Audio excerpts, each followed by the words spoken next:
Continuando agora, nessa segunda parte do tratamento multidisciplinar, nós vamos chamar a Adriana Oda.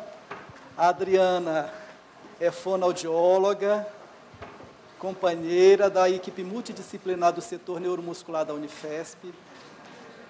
É uma pessoa que conhece, aliás, faz parte do dia a dia dela o acompanhamento dos pacientes com esclerose lateral amiotrófica. Então, ela vai nos falar sobre o aspecto da fonoaudiologia. Muito obrigada. Bom dia a todos. Na verdade, depois dessa primeira parte da manhã, em que se falou bastante sobre as pesquisas e os medicamentos, e fica um pouco dessa nossa angústia de querer mais respostas, né? Assim, um remédio que tivesse mesmo uma resposta maior, a gente precisa conversar um pouquinho sobre... Muito obrigada. Sobre uma questão que, enquanto este remédio maravilhoso não chega, o que eu faço com as questões que eu tenho que lidar no dia a dia? Então, assim, agora como é que nós dividimos agora? Eu vou falar sobre a parte fonoaudiológica e, na sequência, vocês vão ter as mesmas questões do que fazer hoje com o que eu tenho clinicamente em relação à parte respiratória. Então, na verdade, toda a apresentação ela foi feita em perguntas e respostas, que é o que, na verdade, eu tenho ouvido, todas as perguntas que eu tenho ouvido nos ambulatórios e todos os dias, toda semana, trazendo um pouco o quanto a gente tem aprendido junto com isso. Então, a fono está lidando com todos esses aspectos, as dificuldades de se alimentar, esses engasgos que acontecem, as alterações de voz, eu estou ficando um pouco rouco, essa minha voz não é a mesma voz de antes, um pouco da falta de ar, que a gente faz uma parceria importante com o pessoal da fisiorrespiratória, mas que tem um impacto tanto na deglutição quanto na fala. E a questão da fala em si. Algumas pessoas chegam para mim dizendo, parece que eu estou com uma batata quente na boca e eu não consigo falar, esse R não sai, esse S está difícil, e as pessoas estão com uma dificuldade de me entender. Então, nesse universo de todas essas áreas que são atendidas pela fono, a apresentação de hoje foi toda feita em perguntas e respostas. E nessas perguntas, assim, de tudo que for apresentado, nós vamos tentar responder sempre essas duas. Por que isso acontece? E o que me interessa muito, o que é que eu posso fazer para amenizar isso, ou para solucionar, ou para amenizar isso. Eu vou dizer para vocês que as minhas respostas para isso tudo, elas sempre vai ter um primeiro impacto, que vai ser, como tudo na área de saúde, depende. Né? Assim, para todas as perguntas, sempre vai ter um depende nessa história.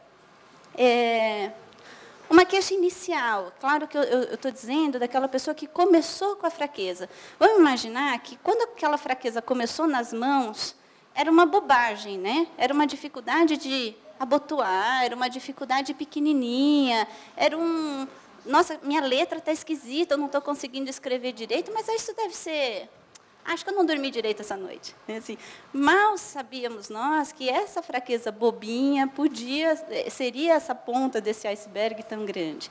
Da mesma forma, nesse início do quadro, quando ele inicia pela questão vocal, acontece a mesma coisa. As pessoas reclamam e dizem assim, a minha voz está diferente, nossa, eu estou um pouco rouca hoje. Sim, mas acho que é porque eu falei muito ontem. É porque eu gritei, por isso que ela está assim. Não, isso deve ser uma laringite, assim, só uma dorzinha de garganta, logo isso passa. Só que isso não vai passando. Então, na verdade, quando vem essa queixa e essa pergunta de que a minha voz está diferente, e respondendo aquelas questões que nós havíamos conversado, por quê? Aí eu devolvo em forma de pergunta para vocês e digo assim, diferente como? Ela está rouca, ela está fraca, o seu volume está diminuído, é por isso que ficou diferente. Na fono, nós temos um termo que se chama voz molhada. E aí as pessoas olham para mim dizendo assim, o que é isso? Né? Como é que é uma voz molhada? É falar com a cabeça debaixo d'água? Né? Assim, que voz molhada é essa? Quando a pessoa faz um... vamos imaginar uma situação do dia a dia. Uma pessoa muito gripada, que está com muito catarro, que está com muita secreção. Aquela voz dela fica até borbulhando. Né? Você ouve a secreção pela voz. Isso é o que nós estamos chamando de voz molhada. Eventualmente, isso pode acontecer sem a gripe. E vai acontecer, se acontecer, indica para mim o quê? Que eu tenho secreção acumulada nessa região de faringe, de laringe, por isso que eu tenho aí uma voz com essa característica. O que é muito ruim, porque ela tira a minha proteção da via aérea, né? E eu vou explicar isso para vocês daqui a pouco. Ou então uma queixa bastante frequente, que é a minha voz está fanhosa, eu estou falando pelo nariz, ela está mais nasalada, não era assim antes, parece que eu estou gripada o tempo todo, ela está muito, muito nasalada. Por que isso tudo acontece? Então, para que a gente consiga entender, vamos pensar que é essa estrutura aqui de laringe, onde ficam localizadas as pregas vocais, que é o que o pessoal, né, no dia a dia, chamam de cordas vocais. São essas duas pregas aqui que se movimentam e fazem a voz acontecer. Então, nós vamos imaginar que se eu tenho, de repente, uma fraqueza na perna, eu estou lidando com um músculo muito grande, muito potente. Aqui eu tenho um musculinho de 2 centímetros, se muito, fininho, pequenininho. Quer dizer que qualquer pequena perda que eu tenha de inervação nessa região, o impacto vai ser muito grande, porque a minha área é muito pequena, esse meu músculo é muito pequeno. Então, aqui são as pregas vocais. Não sei se todos já fizeram, existe um exame que o otorrino faz, que é um exame de laringe, em que se coloca um catéter pelo nariz com uma filmadora na ponta e ele vai filmando a garganta, né? Assim, é desconfortável? É, mas ele vai investigar como é que está a parte estrutural. Quando essa câmera entra pelo nariz e aí ela está filmando esta prega, essa laringe, olhando de cima, é essa imagem que ele vê. Então, aqui são as duas pregas vocais. Se eu seguir por este buraco lá na frente, onde é que eu estou? Eu estou aqui na traqueia. E onde vai levar a traqueia? Até o pulmão. Então, o que nós sabemos hoje é que a laringe ela é a porta de entrada desse pulmão.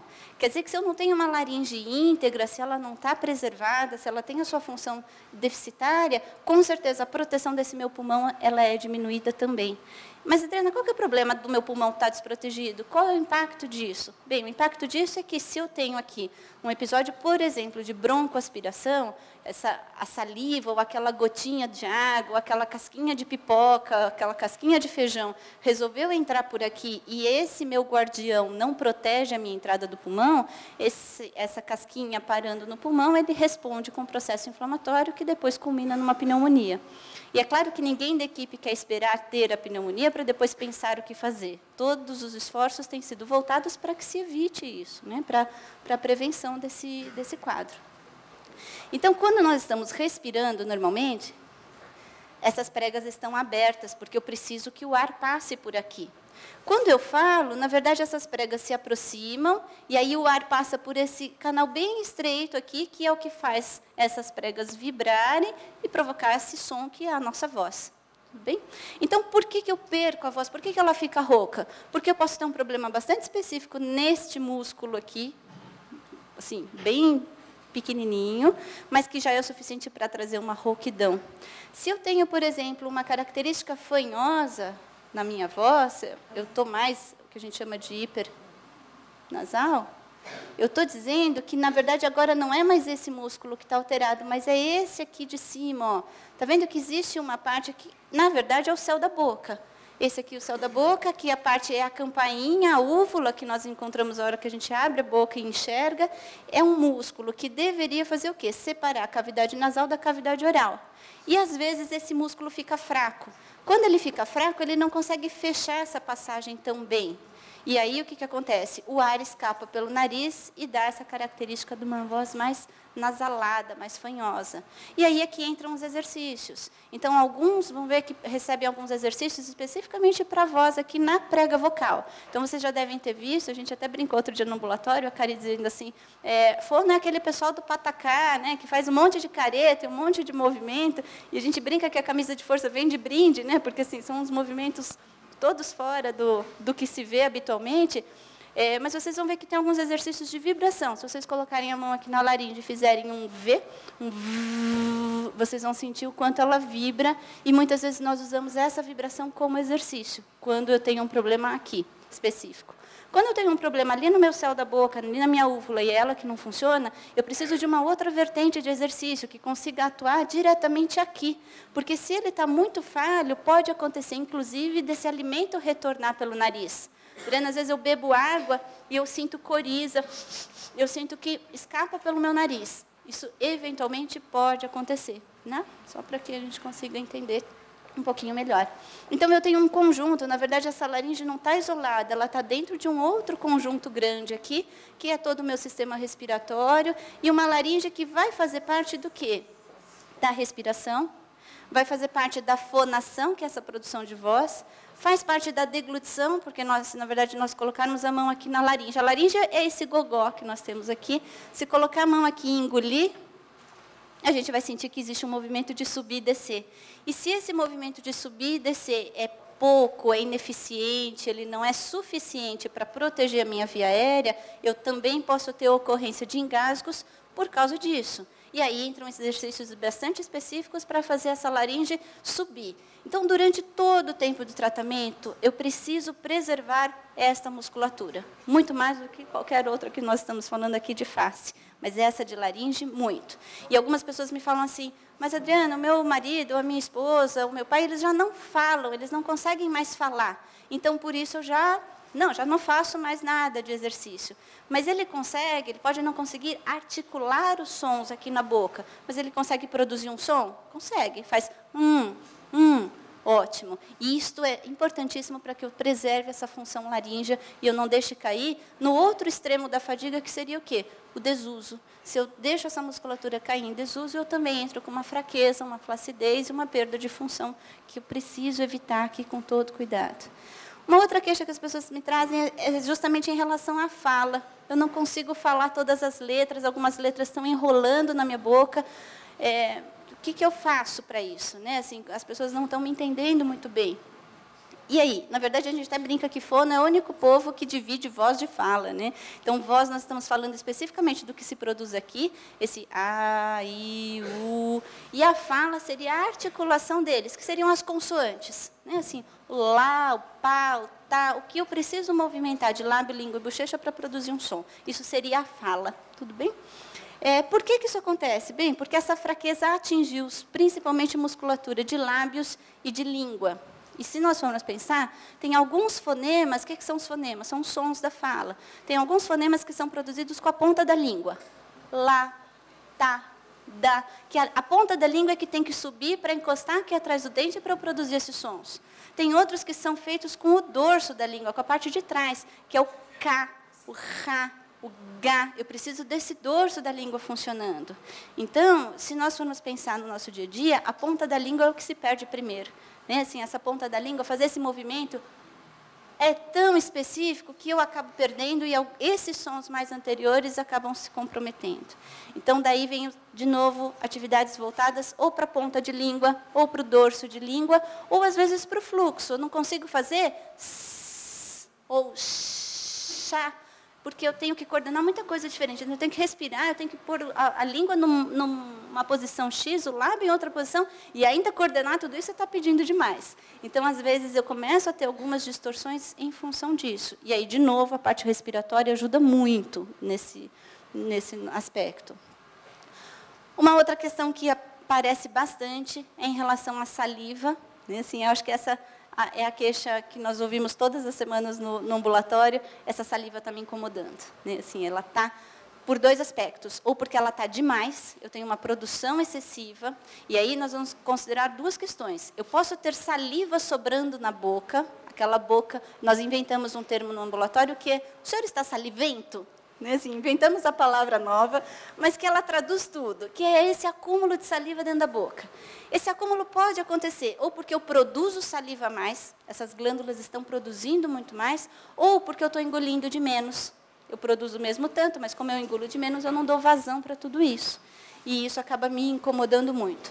A saliva é produzida por algumas glândulas específicas, que são as glândulas salivares. E elas se dividem na formação de saliva em relação a dois aspectos. Uma parte dessas glândulas produz uma saliva bem líquida, quase água. A outra parte dessas glândulas produz uma saliva que se chama serosa, que ela é mais viscosa, ela é mais espessa. E essa característica babentinha, sabe, da nossa saliva, que você põe no dedo e você vê que não é água, mas ela tem um grudezinho, é justamente pela combinação desses dois tipos de saliva. Quando eu tenho uma descompensação disso, pode acontecer das pessoas falarem assim, Adriana, minha saliva está grossa, parece uma cola. Eu puxo, nossa, aquele fio não rompe, com uma alta viscosidade. Pode acontecer por um desequilíbrio na formação dessa saliva em função das glândulas que acontecem. E aí eu posso entrar ou com manobras de higiene, em que eu vou remover essa saliva mecanicamente, ou eu posso entrar com uma questão de potencializar a deglutição, porque aí eu engolindo mais vezes eu consigo remover, e algumas vezes eu preciso da terapia medicamentosa, para quê? Para me ajudar a secar essa saliva. Nem todos os remédios têm o mesmo efeito em todas as pessoas. Então, existe aí uma variação de medicamentos que podem ser usadas de acordo com a necessidade. E aí as pessoas falam assim, e quanto tempo faz o efeito? Não sei. Depende. Né? De novo, a resposta do depende. Para algumas pessoas faz efeito por algumas horas, tem pessoas que faz efeito por muito mais tempo, tem pessoas que não faz efeito. Então, na verdade, eu preciso testar, porque o que nós temos visto ao longo do nosso dia é que a saliva é um ser absolutamente temperamental. Ela varia pelo nosso humor, por aquilo que a gente come, pela lua, ela tem tanta variação que, na verdade, nós não temos o marcador definido, especificamente, o que faz alterar tanto isso. Mas, enfim, a gente vai, na verdade, a ideia é manejar isso para que não se fique com esse desconforto todo. Até porque, se eu entro com o medicamento errado, eu fico com o desconforto do oposto, eu fico com a boca muito seca. E aí, aquela boca parecendo um papel, ela é tão incômoda quanto uma boca saliventa, cheia de saliva. Uma outra coisa que aparece no ambulatório é a questão do paladar. Se nós formos olhar na literatura, não existe referência de que a esclerose lateral amiotrófica gera alterações de paladar e, por isso, eu perco o gosto. Cientificamente, eu não tenho isso, mas, clinicamente, isso pode ser uma consequência de uma coisa que é bastante frequente, que nós temos observado nas línguas das pessoas, que é o quê? A formação de saburra. O que é a saburra? Essa camada branca que fica em cima da língua. Mas por que ela forma mesmo? Essa camada branca ela pode ser só em alguns pontos da língua, ela pode ser uma camada branca fininha que pega toda a superfície da língua, ou ela pode se tornar mais amarelada, mais espessa, mais grossa, e, obviamente, isso vai fazer com que o meu paladar se perca. Bom, Adriana, então você está me dizendo que eu já não posso comer tudo que eu quero porque a consistência não me permite, e ainda eu não sinto direito o gosto das coisas? Então, isso aqui eu consigo reverter? Consigo, porque isso é uma consequência. Consequência do quê? Bom dia. Consequência, porque agora a minha alimentação sólida já não é mais tão frequente, então eu não tenho nada que faça atrito nessa língua, e a minha produção de fala também está menor, ou seja, os meus movimentos de língua estão reduzidos. E aí, se eu deixar um vaso aqui parado o tempo todo, não vai demorar muito tempo para eu observar que ele está cheio de poeira. Se eu desloco esse vaso o tempo todo de um lugar para o outro, essa poeira vai ser muito menor. Então, só para que possamos fazer uma analogia com o que é essa formação de saburra. Eu tenho que tirar? Tenho. Eu preciso tirar. Até porque, pensa, um lugar quente como a boca, úmido, é o paraíso de qualquer bactéria. Então, eu não vou favorecer o surgimento disso, até porque nós estamos engolindo essa saliva o tempo todo, e uma saliva que pode estar aqui contaminada com algum micro-organismo por conta disso. Como é que eu posso remover isso, Adriana? Eu posso fazer isso com a própria escova? Sim. Mas eu tenho muita ânsia, se eu começar a encostar na minha língua, eu já começo a ter muita ânsia. Né? Mas tenho os recursos hoje de limpador de língua, que algumas pessoas falam, eu adoro, e a outra metade diz, eu detesto. Por quê? Porque machuca, e tem pessoas que se adaptam muito bem. Como é que eu vou saber se eu vou me adaptar bem ou não? Não sei, vamos testar e vamos ver como é que vai ser isso. Talvez eu não consiga encostar com isso lá no fundo, porque me dá ânsia, mas talvez da metade para frente eu consiga, e isso pode me ajudar. Né?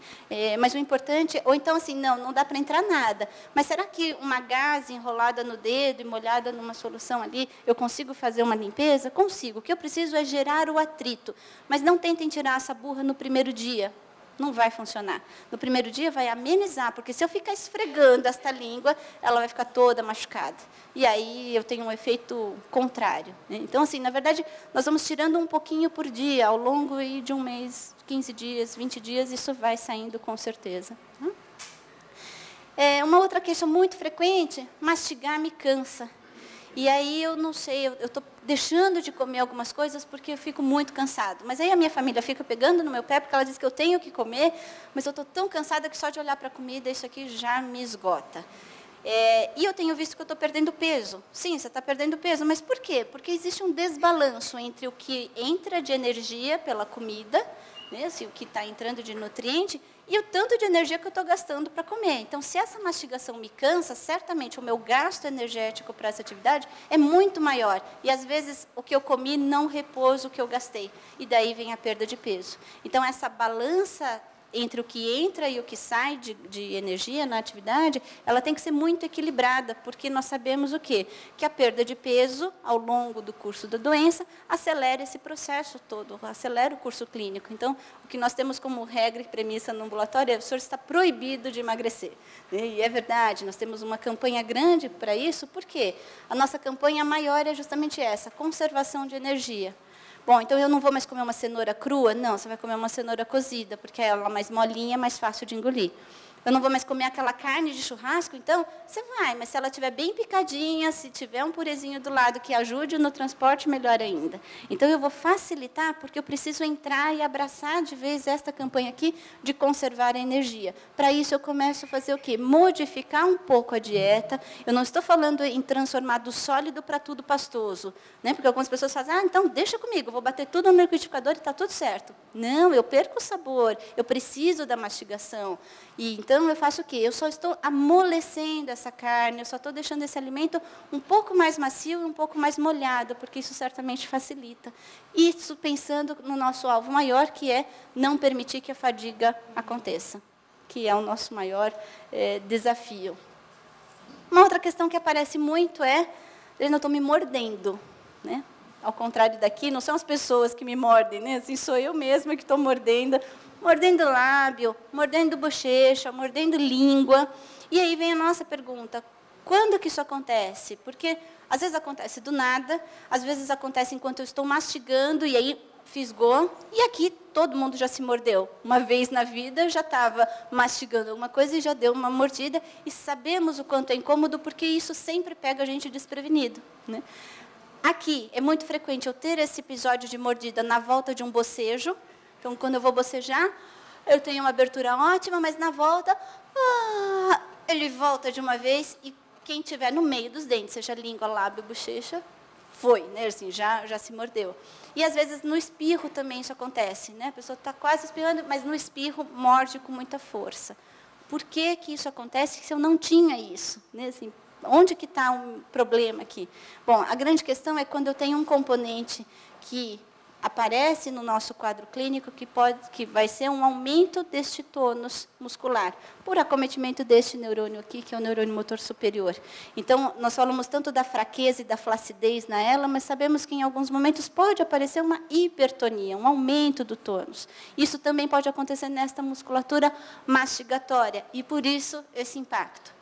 Bom, como é que eu vou minimizar isso? Eu posso minimizar isso com placas de silicone, eu posso minimizar com algum anteparo que eu possa colocar, já que eu sei que ele sempre vai se morder na volta do bocejo, eu posso colocar alguma coisa para amenizar esse impacto e não deixar ele se machucar, né? Então, algumas medidas que nós podemos usar. Uma outra questão, e essa bastante frequente, é a questão do engasgo. Adriana, eu estou engasgando. E aí a minha pergunta, eu devolvo. Com o quê? Né? Porque, na verdade, a gente pode engasgar com várias coisas. Por que que o engasgo acontece? Ele acontece porque o alimento entra na via aérea. Esse é o ponto básico dos engasgos. Então, por algum motivo, ele está entrando aqui. Tá bom, Adriana, mas por que que ele está entrando aqui? Bom, ou porque eu não estou conseguindo manter o meu lábio fechado enquanto eu como, e aí ele não dá pressão dentro da minha boca, ou porque a minha língua está fraca e não consegue empurrar essa comida com força lá para trás, ou porque todas essas estruturas aqui estão muito fracas e eu ponho água dentro da boca, por exemplo, e a água é muito mais rápida do que a minha musculatura. Então, a água chegou para a via aérea antes de eu conseguir preparar com a língua para conseguir engolir. Então, aqui vem aquelas manobras todas que nós falamos: inclina a cabeça, engole com força, contrai com missura, prende, para de respirar, engole. Agora eu preciso me concentrar para comer, porque se eu como falando, se eu como rindo, com certeza eu vou engasgar. E, de novo, assim como nas mordidas, atire a primeira pedra quem nunca engasgou, né? Assim, todos já engasgamos em algum momento da vida. Sempre o engasgo foi porque alguma coisa entrou na via aérea. Agora, o que nós precisamos investigar é por que que ele entrou na via aérea, porque aí eu consigo fazer modificações bastante específicas na clínica. Se mudando a comida, eu consigo minimizar isso. Se mudando a postura, eu consigo minimizar isso. Se não é a postura, não é a língua, se eu consigo mexer no alimento e mudando um pouco a consistência, eu já consigo minimizar. O que eu não posso é entender que é normal. Engasgar ele sempre engasga, isso é normal. Não, isso não é normal. Na verdade, a tosse ela vem aqui como um mecanismo de proteção, porque se essa gotinha d'água entrou por aqui e eu tuço, eu estou dando uma força de expiração para expulsar e fazer essa gotinha entrar para o esôfago e entrar em todo o sistema digestório. Então, não é normal engasgar. Eu preciso estar bastante atenta a esses engasgos. Tá? E a essa força de tosse, que é o meu grande fator protetor. Então, daí, nós vamos pensar nas consistências que mais favorecem engasgo, que é o líquido ralo. O que é o líquido ralo? A água, né? Assim, o suco de laranja, o suco de limão, são os líquidos. O cafezinho, ele está aqui, nessa categoria de líquido ralo. As folhinhas, a alface, aquela salsinha que estava ali, aquela folhinha do tempero. Adriana, foi com orégano que eu engasguei. Foi, essa folhinha ela é traiçoeira, ela gruda e é muito difícil desengasgar com ela. As coisas secas, os grãos, a farinha, a farofa, a paçoca, também acaba sendo uma consistência de fácil ocorrência de engasgo. As coisas duras, esfarelentas, né, as bolachas, o bolo de fubá, que embora não seja muito duro, ele pode ser esfarelento. Então, alguns cuidados nós vamos ter que ter nessa escolha do nosso alimento. Tá? Sempre mantendo o prazer alimentar, porque não adianta eu mudar a consistência para uma coisa que eu detesto. Não, porque aí eu também não vou comer aquilo, a minha ingestão vai ser diminuída. E a sopa de letrinhas, que, na verdade, também é uma consistência ótima para engasgar. Por quê? Porque eu tenho várias consistências na mesma porção. Eu tenho líquido, eu tenho um sólido macio, eu tenho um sólido mais duro, eu posso ter um grãozinho naquela sopa, umas folhinhas de tempero. Pronto, gente, é pedir para engasgar. Então, muito cuidado com a questão da sopa, né? Assim, como preparar, porque ela pode, em vez de me ajudar, me atrapalhar bastante. E aí, Adriana, o que eu faço quando engasgo? Né? Assim, engasgou. E o engasgo, aquele engasgo horroroso, ele é assustador, tanto para quem está engasgado, como para quem está assistindo isso, que se sente de mãos atadas e fala, o que eu faço? Né?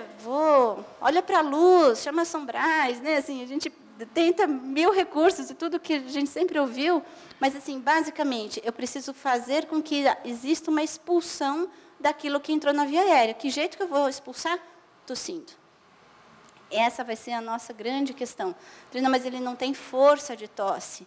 Bom, então eu consigo fazer a manobra de abraçar e conseguir gerar mais pressão aqui para tentar expulsar? Vou tentar.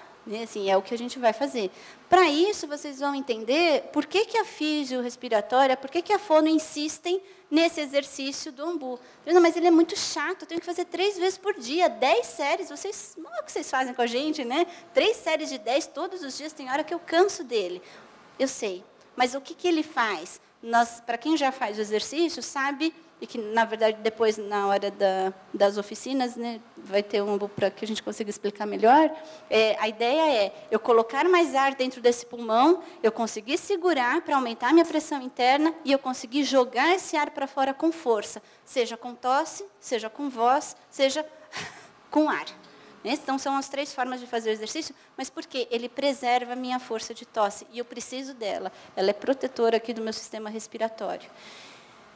Bom, esses engasgos aumentam tanto, e eu vejo aqui no ambulatório tantas pessoas usando sonda, e eu já ouvi falar, eu entrei nas comunidades, o pessoal tem falado muito de sonda. Qual que é o momento ideal disso? Na verdade, quando é que eu preciso pensar numa sonda? Temos aqui 2 tipos de sonda, né? Geralmente nós vemos a sonda nasogástrica ou nasointeral, que é essa que fica visível e que ela entra pelo nariz e ela vem até a região de estômago, ou às vezes até a região de intestino. E temos aqui as gastrostomias, que é um recurso que vai diretamente ligado ao estômago, e aqui a parte de cima fica liberada. Hoje, a nossa preferência tem sido fazer a gastro, embora mais invasiva, ela acaba sendo um recurso que tem nos auxiliado muito. E, ao contrário do que nós fazíamos antes, nós usávamos a gastro como último recurso dentro da nossa terapêutica. Olha, Adriana, quando ele não consegue mais comer pela boca nada, então nós entramos com a gastro. Mas, nesse percurso, a pessoa já tinha emagrecido, já tinha perdido peso, já estava desidratado, já estava com tanto impacto, né, ruim da falta da alimentação, que porque nós mudamos o nosso jeito de fazer. Hoje, e as pessoas se assustam ainda um pouco com isso, mas nós temos feito indicações cada vez mais precoces da gastro. E as pessoas se assustam dizendo, Adriana, mas eu como, eu consigo comer pela boca, como é que você está me falando de gastro agora? Sim, porque o benefício da gastro precoce tem sido muito maior do que esperar como se fosse a última carta da manga. Ela não é, ela é um recurso terapêutico que tem ajudado muito a manter principalmente a questão nutricional e de hidratação. Quem é que define isso? Bom, a gente tem uma definição médica em função do quadro clínico geral.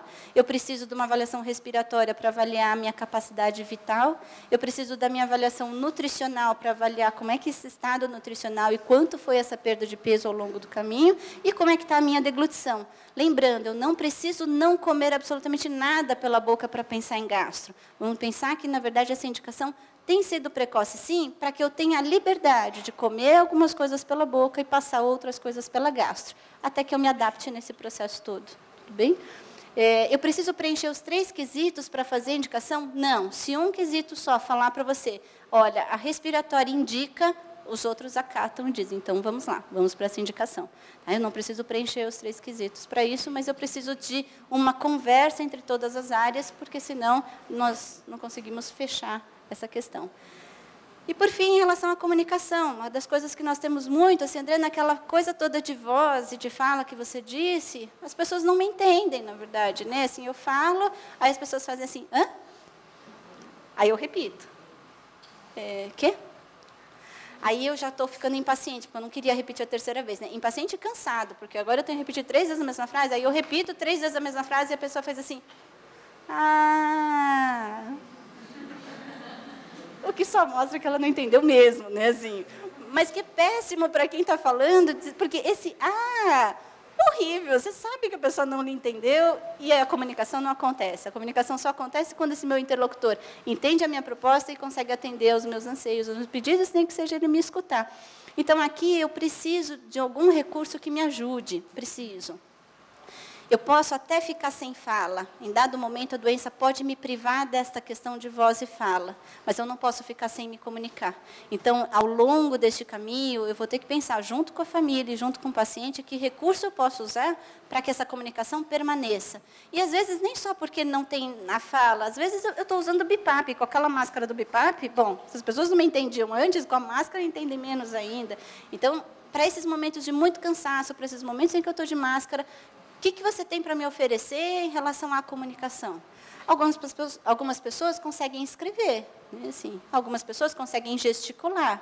Mas, às vezes, eu não tenho um movimento de mão que me permita isso. Eu consigo apontar em algumas pranchas de letras, palavras ou frases, apontar com os olhos, indicar um sim e um não, ou piscando, ou movendo a cabeça, ou movendo aquele músculo que me é possível e me é mais confortável de fazer essa comunicação, mas eu tenho que ter aqui um recurso, e dividindo aqui os recursos de baixo custo e os recursos de alto custo, nesses de baixo custo, minimamente eu preciso de um código de sim e não.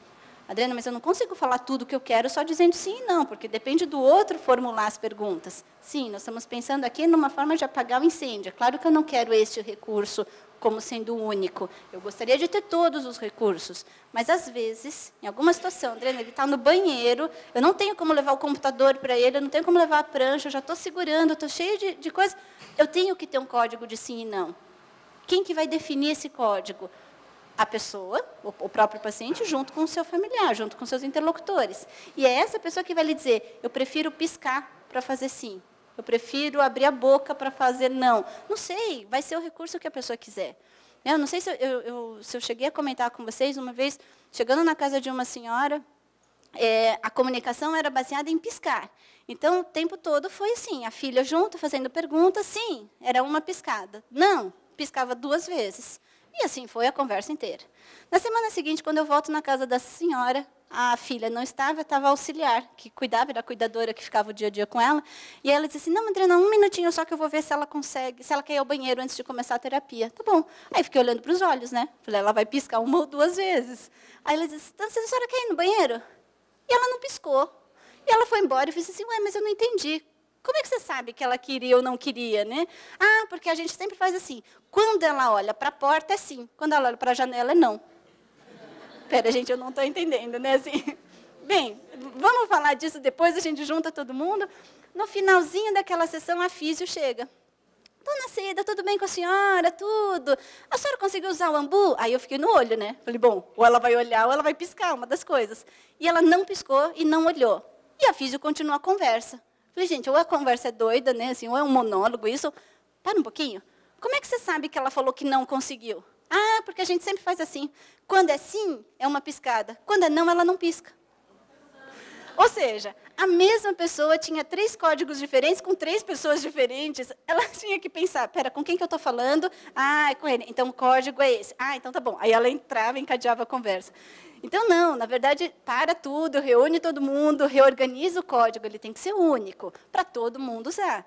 E foi uma surpresa para as pessoas, quando a gente começou a levantar isso, porque as pessoas diziam assim, nossa, mas você também faz isso com ela?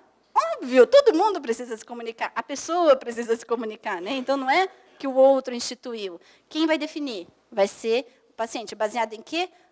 No movimento mais fácil para ele fazer, porque é uma coisa que ele vai fazer com frequência. Lembrando que a comunicação e a qualidade de vida, elas estão intrinsecamente relacionadas. Nos estudos que falam sobre qualidade de vida, o fator que mais impactou na piora da qualidade de vida foi a falta de comunicação. Então, mais uma vez, assim como na gastro, eu não preciso esperar a pessoa parar de comer pela boca para pensar numa gastro. Aqui, eu não preciso esperar a pessoa perder a sua fala para pensar num outro recurso. Eu posso começar a fazer isso muito antes, até para que tenha uma adaptação e eu não tenha uma perda desta qualidade de vida. Eu gostei muito dessa frase, porque, na verdade, eu acho que ela reúne toda a proposta, não só desta apresentação, mas da reunião toda. Ele diz que a arte de interrogar não é tão fácil como se pensa. É mais uma arte de mestres do que de discípulos. É preciso ter aprendido muitas coisas para saber perguntar o que não se sabe.